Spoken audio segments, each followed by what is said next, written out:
Méfiez-vous, vous êtes suivi. On vous parle ce matin d'une technique marketing qui ne dit pas vraiment son nom, qui se fait à votre insu en tout cas quand vous êtes sur votre ordinateur. Bonjour Maud Descamps. Bonjour Jean-Philippe. Tous les jours, on décrypte avec vous les mots-clés du net et ce matin, le mot-clé c'est IP tracking. Encore une appellation qui va faire hurler de joie, j'en suis sûr, les défenseurs de la langue française. Mais si vous achetez sur Internet, ça vaut vraiment la peine d'écouter. Maud, vous avez promené votre micro dans les rues. Question toute simple, c'est quoi l'IP tracking ? Quand vous allez par exemple acheter vos billets d'avion et que vous allez sur un site et que après vous allez voir d'autres sites pour comparer, quand vous revenez sur votre premier site, vous allez voir un autre prix qui s'affiche plus élevé que la première fois. C'est illégal, non? De toute façon, j'achète très peu sur le net, donc voilà, c'est encore une bonne raison. Je pense que c'est une pratique anti-commerciale. Après, je comprends le principe, même si je ne le cautionne pas, en fait.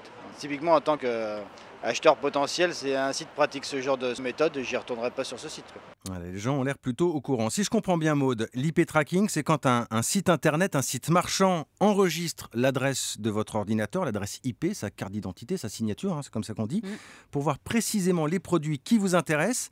Et là, ils en profitent pour augmenter les prix ? Oui, exactement. Alors, vous en avez déjà sûrement fait l'expérience en voulant acheter un billet de train ou un billet d'avion sur Internet. Vous consultez le site d'une compagnie aérienne pour voir le prix du billet qui vous intéresse. Puis, vous allez voir chez le concurrent. Et quand vous revenez sur le premier site, le prix du billet a augmenté.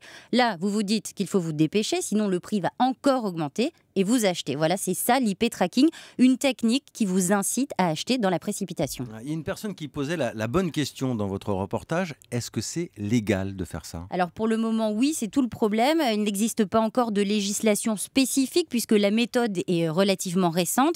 Mais ça devrait changer. Le Parlement européen est en train de se pencher sur la question. Et en France, la CNIL, c'est la Commission nationale informatique et liberté, réfléchit aussi aux lois qui pourraient s'opposer à l'IP tracking. Mais rien n'a encore été décidé pour le moment. Maud, est-ce qu'il est possible de savoir si on est traqué quand on achète en ligne ? Est-ce qu'il y a un moyen d'empêcher ce prix de grimper ? Alors oui, heureusement, il existe plusieurs méthodes. Elles sont plus ou moins simples. Donc si vous ne connaissez rien à l'informatique, vous pouvez vous aussi déjouer l'IP tracking. La méthode la plus simple est celle-ci, ne pas utiliser le même ordinateur pour faire ses recherches et pour passer commande. Mais ça demande une certaine souplesse. Ce que vous dites, c'est que je peux commencer avec l'ordinateur et je continue avec le smartphone ? Oui, par exemple, vous pouvez chercher sur votre ordinateur et passer commande avec votre téléphone ou alors tout faire depuis votre téléphone. Vous cherchez le billet d'avion en vous connectant avec le Wi-Fi et ensuite, lorsque vous voulez acheter le billet, vous déconnectez le Wi-Fi et vous passez là en 3G. C'est un scénario à la James Bond là, que vous nous faites, Maud. Que je sois en Wi-Fi ou en 3G, c'est pas la même chose ? Non, en fait, l'adresse IP de votre téléphone change. Ah bon ? Oui, quand vous êtes en Wi-Fi ou en 3G, elle n'est pas la même. Autre technique encore, pour déjouer l'IP tracking, vous pouvez éteindre et rallumer votre box, puisqu'en la redémarrant, elle crée une nouvelle adresse IP.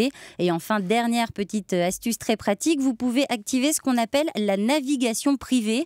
C'est une option qui est disponible sur tous les navigateurs web.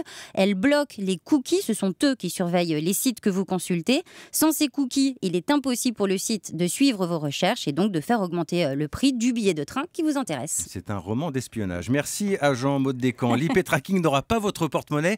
Toutes les précisions bien utiles, vous les retrouvez sur le site europe1.fr. À demain, Maud. À demain.